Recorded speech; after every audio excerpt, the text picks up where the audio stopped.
Did you know there's a way to create a loose atmospheric landscape simply by applying pigment straight from the tube onto a canvas?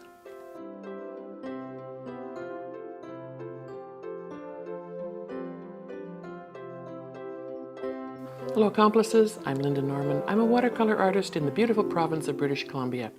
Thanks for joining me today. We're going to explore a little bit about applying watercolor straight from the tube directly to a canvas. So I've done videos previously showing how I apply watercolor straight from the tube to canvas, and I'm finding that that is really a great way for anyone who's maybe a little apprehensive about approaching watercolor. A lot of times we want to emulate a scene or an item, and the details get in the way. So I thought today, by exploring just shapes and how things come together, seeing what the paints want to do before we step in and get our own interpretation happening. So my canvas is a canvas board. You can get the thicker canvases on a framed backing if that's what you prefer. But I like these little guys. They're easy to store, and they can be popped into a frame quite easily if you choose to do that. So they're quite easy to work with. And this one is just an inexpensive frame board, I suppose it's called. There's nothing on the back to say what it is exactly. But I believe any canvas that you buy, and I could be wrong because I'm not an acrylic painter so much, but I believe any canvas that you purchase has some sort of a gesso kind of treatment on it. So there will be a light coat of something so that it's not just a raw canvas. And that's going to help us let the paints flow. I do not apply any other surfaces. I've experimented with others before and added extra coats of gesso and mediums and watercolor grounds and things. And I found for this process, letting the paints flow and seeing what shapes emerge, adding those other products just kind of stifles the flow of the water and the paint. So this is, I think, a really great exercise as well for anyone who is starting in watercolor and is working with developing the relationship with pigment and water. So I used the back of photo paper. I had a ton of photo paper that I purchased when I was teaching alcohol ink.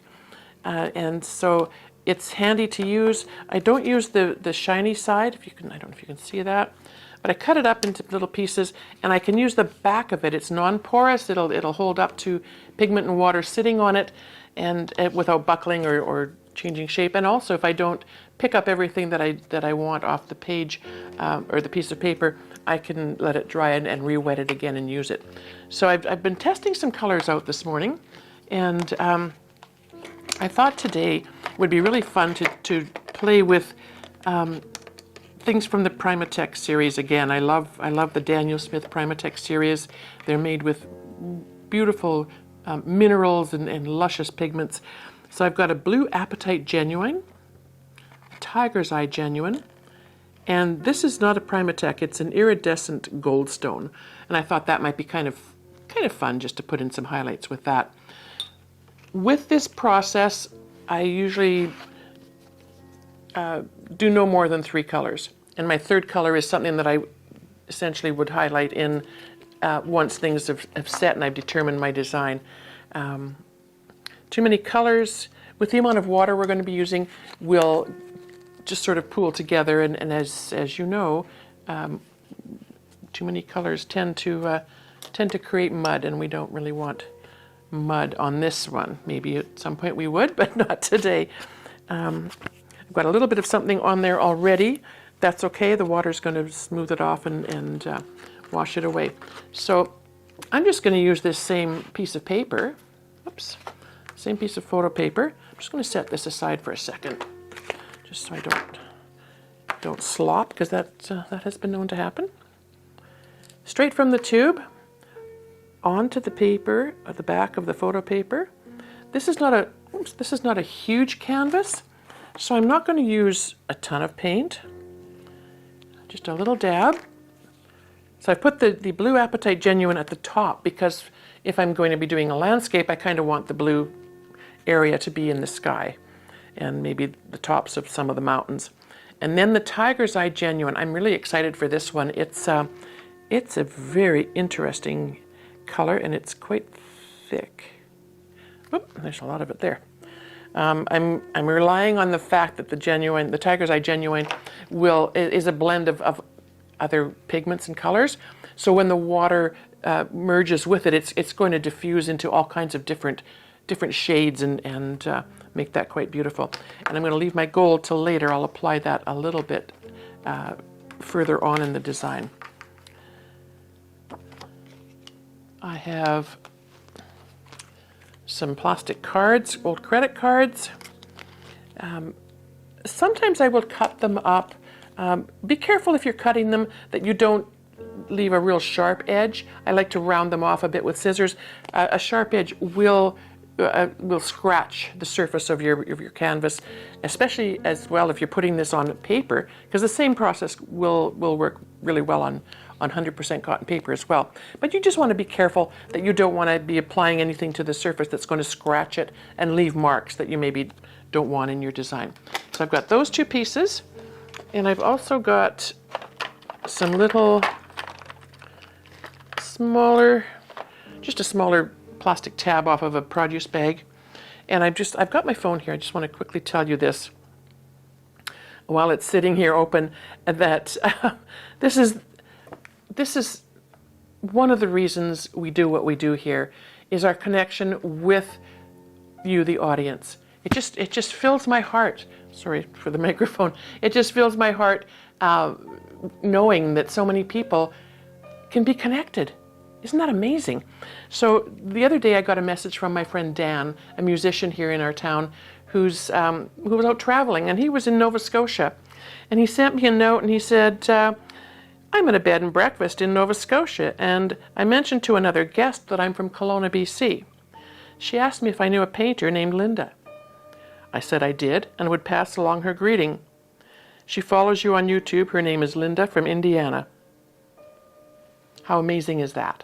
So hello, Lynda, from one Lynda to another, from Kelowna to Indiana. I am so glad that we've connected through a mutual acquaintance, and that we can share time together. Thank you for being here. I just love that. All right, so let's get some water on our surface. I'm going to use a fairly wide brush. This is a 7-line solo brush from the Michael Solovyev studio. For my sky area, I kind of like to get the whole top area wet. Now, with a canvas, you don't have to worry much about the water soaking in as you would with watercolor paper. So one application's enough. I like to go down about maybe 2/3 of the way, and then I leave a bit of a space where I'm not going to have quite so much water, and I'm just, because I like my foreground to be a little bit almost stipply looking, and then I'm just going to apply some wetness this way to allow the water and the pigment to flow. I want to make sure I get my edges wet though, because I don't really want white so much on the edge areas. We'll let the paint flow all the way. And if I look, sit back and look a little bit, I can see where there's a bit more water in places. There's some droplets. That little bit there that I mentioned that I had a bit of paint has come right out, you see, so I didn't have to worry about cleaning that off earlier. I'm going to take one of my larger cards, and I don't know if you can see this little guy or not. I'll move him over here. I'm just going to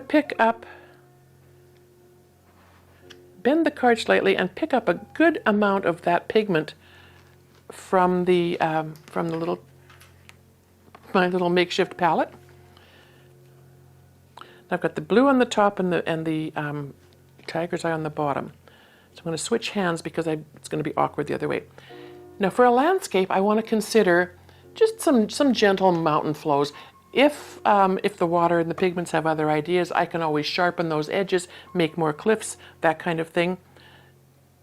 So I'm going to just start about 2/3 of the way up, I think. As with all my paintings, I tend to sort of shy away from using my first application of pigment dead center. I like to keep a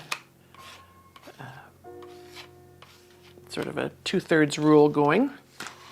I can already see how this this pigment is just so gorgeous on the canvas. I'm just going to pick up another bit. I'm going to bring it down. This is very thick. I'm going to pick up some of that from up here and bring it a little bit further down into my design as well. And because it's thicker, I think I'm going to, I'm just going to add a little bit more. I really love that tiger's eye. I'm going to add a little bit more of the tiger's eye in the foreground here. I think that might be a little bit of a landfall. Now this pigment is very thick. Interesting to have it. And I just sort of smeared it on the page, so it's a little bit thicker in places on my card. I'm not worried about that. That's going to give me an opportunity to, you know, to have various levels of things flowing on the paper. Now I don't really want stripes either, so I'm going to incorporate some of that, and I'm just going to bring it down.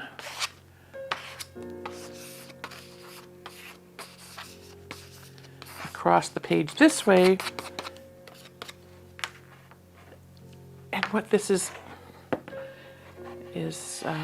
showing me is that these Primatex are sort of flowing out. They're quite beautiful in that they're granulating. They're creating little scenes almost. If you can see here, this is almost like a little bank of trees in the distance forming there. I do love that. I don't have much left on there. I do love that they're going to diffuse when there's water and there's moisture. So this is a facial mister or a plant mister. Very effective for these kinds of applications. And this is going to allow for some really beautiful windswept skies. And if we just tip it and allow it to flow, I think we're going to get some really beautiful, beautiful things happening, just soft and diffused in the sky. I don't know if anybody can see this or not. It's a little turntable that I picked up at the dollar store, so I can keep my my supplies handy. Very, very fun. Now I see where some of this has sort of followed a line of water that made it a bit streaky, but it's diffusing nicely. There's a lot of water on this top area, so I'm just going to take my paper towel and just take some of that off the edge. This it can be a messy process. Wouldn't hurt to have like I do, a board or something underneath just to soak up some of that. I love how that sky is just becoming light and airy and atmospheric looking. Now this has got some color on it. It's hard to tell when it's on the card what it is, but I think I'm just going to go in and see if I can't make these mountains. And I'm touching the canvas lightly. I don't want to be scratching things into the design. And I do want, for the most part, I want the pigments to be able to move on their own. So I'm pretty happy with that. One thing that I notice now is that I started about 2/3 of the way up, but I have left a little gap here that's centered, and that usually isn't my MO. I like to keep it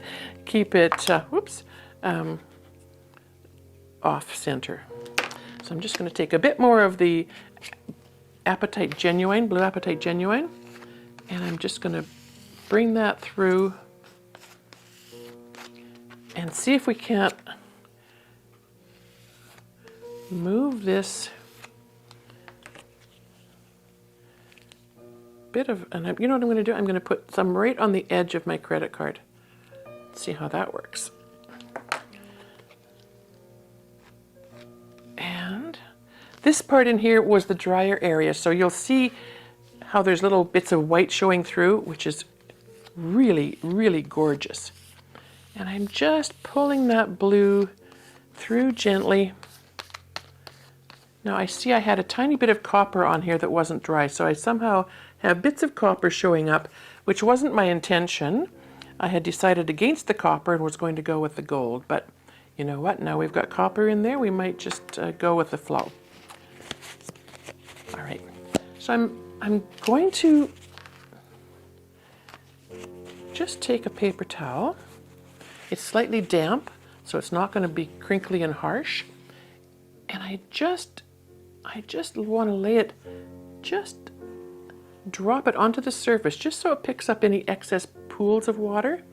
I don't want to be changing the shape and the form of what's happening with that blue moving out. And you can see in this area here where the tiger's eye has sort of, the pigmentation has sort of pushed away, and it almost looks like a bit of maybe some sunrise coming up in the background. We can go in and fine tune later with some of these areas, but I'm going to go back now. I think my sky has pretty much stopped moving. It's still fairly wet.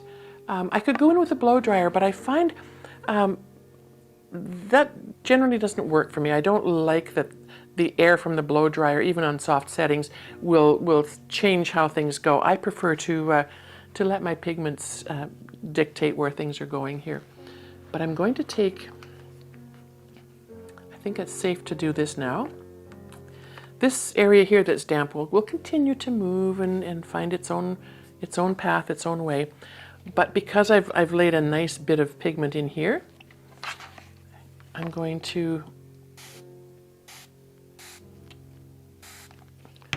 just see where the water will take it. Interesting how the paths that it will take on its own. And we'll let it diffuse a bit more. You can use a spritzer like this as well, but you get a much more direct flow, and sometimes that's a little harsher than what I'd like to see. So I'm just going to get more water flow, and as you can see, we're creating puddles.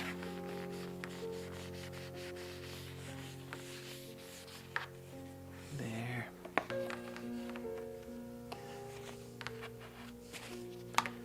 So at this point in your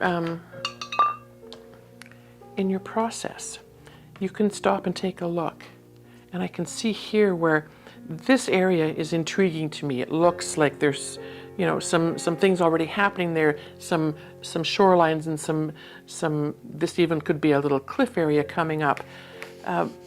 It's a good chance to take your time and sit with your painting. All of these paints on the surface can be re-wet and moved, cleared out with a damp brush, with a paper towel afterwards. So I'm not in any panic to really get things moving where I think they need to go. I can let the water continue to move a little bit. Tip it up this way slightly. You can move it around, let it flow. When we're ready to start fine tuning, there's a number of different brushes that you can use, and most of them tend to be, I think, acrylic brushes, but I love that their bristles are a little stiffer than what you would normally use for watercolor. They have a fine edge on them, especially if they've been wet. They come to a very nice edge, and you can create lines. So you use basically your brush as a pencil. I'm just going to clear up some of these little water lines that happened on the edge while I'm here, while I'm at it. And I'm going to pull out this to the edge.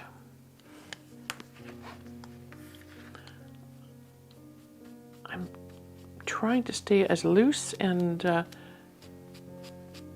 not interfere as much as sometimes I would like to get in there. I just want to let things move around a little bit. That moisture is taking the paint, the pigment, and moving it. And if I can visualize this being perhaps the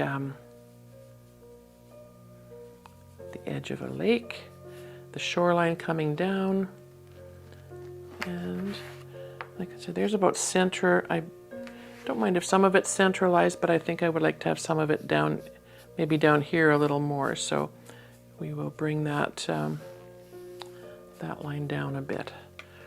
So as with painting on paper, any surface, I like to keep my horizon lines horizontal. I try to avoid the curve area. And now that this pigment is starting to, and the water is starting to dry a little bit, I can start to go in and just sort of clear away a little tiny bit where I would like to see, maybe some definition of some shorelines. I love this is sort of like a sand dune, and we've got some edges that can be more clearly defined here. I'm going to leave some of that darker pigment to look like rocks or growths of some sort. But as you can see over in this corner, it's really, the pigment has pretty much created its own little world. As with here, it's diffusing quite a bit. Some of the pigments will stay thicker, and when they dry over time, if you've got lots of really thick areas, the paint will tend to crack a little bit. I treat all my paintings, whether they're on canvas or on paper, with several coats of UV protectant varnish, and that's over the years has served to be the best way for me to preserve that aspect of things. The little crackles add to the atmosphere of the painting, and I suppose unless you're picking away at them with a palette knife or something, they're just going to stay there. They're not going to go anywhere. So that's a nice option. So let's see if we can't get this shoreline coming down a tiny bit. I'm just looking to see where I can see possibilities. So I want this to come in a little bit, and the water can maybe look like it's flowing past this way. This perhaps is a little bit of a little rock embankment. With these, it's lovely to just leave a lot to the imagination as well. And I very often get people saying, "Oh, I've seen the face you put in there," or, "There's a duck," or whatever it happens to be. And that's always fun too. I don't usually go into these paintings with any of that in mind. And it's kind of like a little bit of magic when it does happen. This is the dark tiger's eye that has not moved around with the water so much. And we can go in and just smooth that out a bit. The tiger's eye is just an amazing pigment, or a group of pigments. It is it's luscious. It's got a softness to it, a blend of there's almost a soft green coming through, as you would see in a tiger's eye. Yeah, I have to commend Daniel Smith on this one. It's one of my favorites. So I'm just gently shaping a little bit of what might be some land. I'm not going to complete it right to the edge. Like I say, I like to leave a certain amount of it to the imagination. This area could be windswept sand dunes.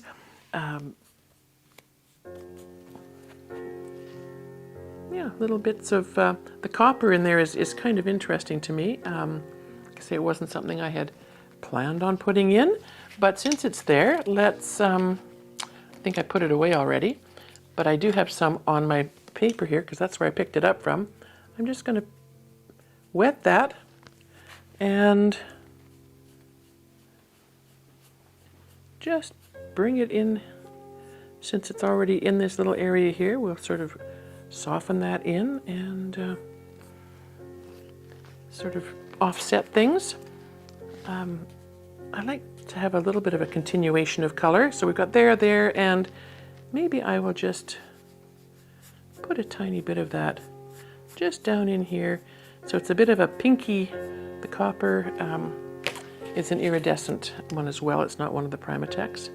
But you don't need much. It's just enough to highlight and pick up what those areas are. So this, I see I've got a bit of a curve. I'm just going to go there. And because I'm pulling this out, it looks almost like an icy shore.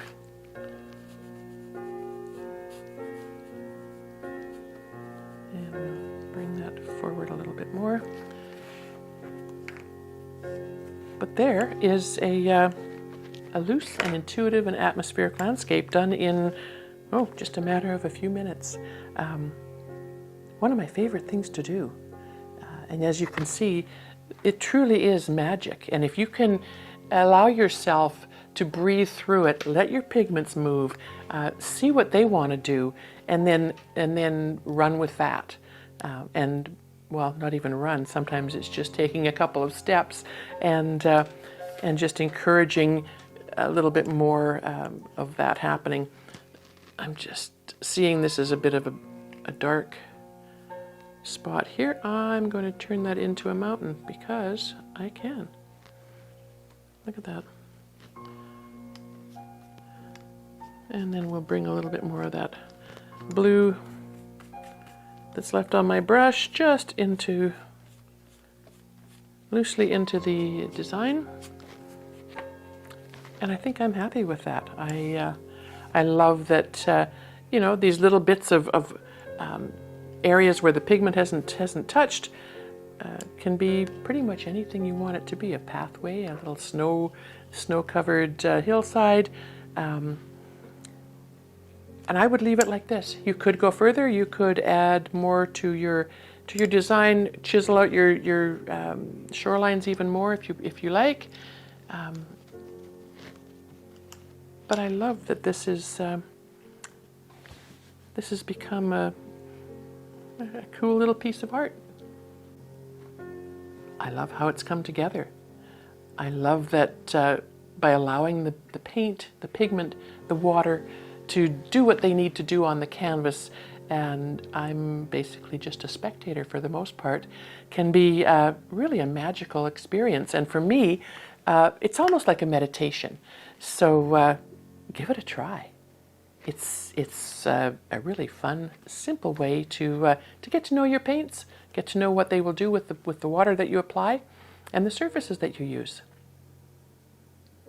If you like what you've seen, please subscribe to my channel or visit my website, bandrystudio.com. That's BANDRAOI studio.com. Or head on over to our members area. We'll have some fun things happening there, and if you've got any ideas of things you'd like to see there, please don't be afraid to let me know.